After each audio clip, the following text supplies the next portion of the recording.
नमस्कार मित्रांनो, राम राम. पुन्हा स्वागत आहे आपल्या चॅनलमध्ये. पुन्हा एकदा स्वागत आहे आपल्या विशेष भागात. तर मित्रांनो, अशा प्रकारे आता आपण आलो गांधीवर काळजी येते आणि आपण इथे बघणार आहोत रोपवाटिका. मेन म्हणजे तिथे आपण रोपवाटिका जातोय.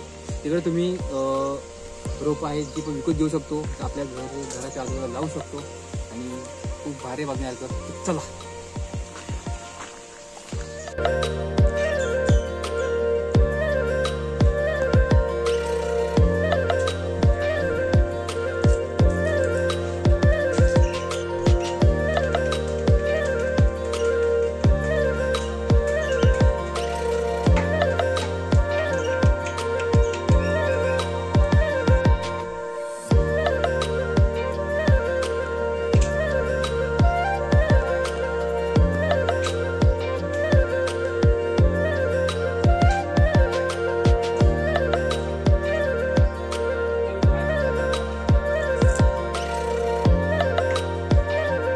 आता अशा प्रकारे आपण रोपवाटिका इथे आलो आहोत आणि त्याच्या पलीकडेच आहे उद्यान आहे.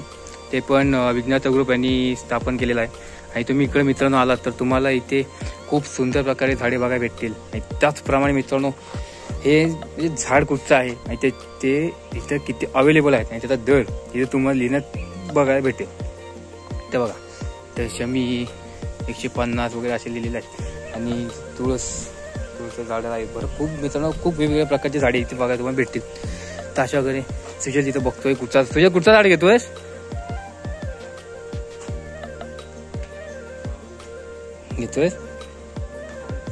तो याला झाडाला आवडलेला आहे.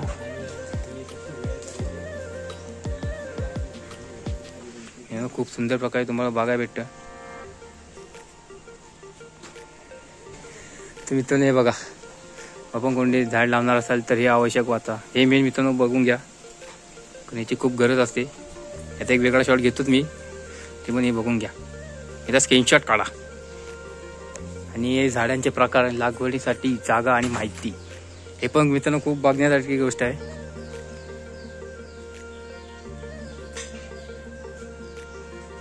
इकडे येऊन जरा एकदम फ्रेश फील होतोय आल्या आतमध्ये शिरल्यामुळे, कारण इथे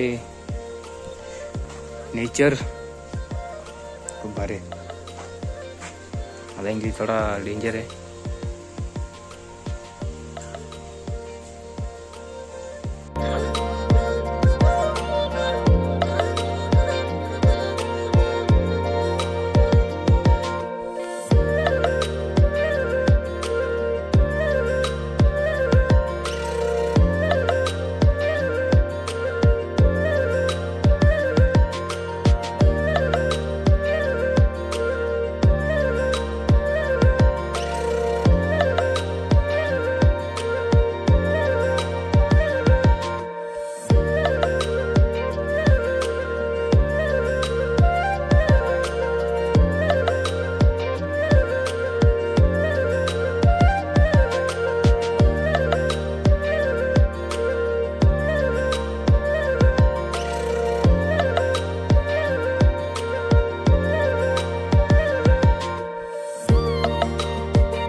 आपण बघितलं की झाडं कुठच्या प्रकारची आहेत, आपण किती आणि किती अवेलेबल हे पण बघितलं.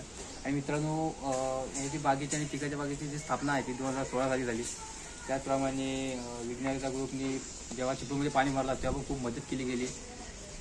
त्याप्रमाणे ती बघावा, खूप भारी वाटतं इथं आलेलं. एकदम गारगार मन फ्रेश चालत आहे तिथे.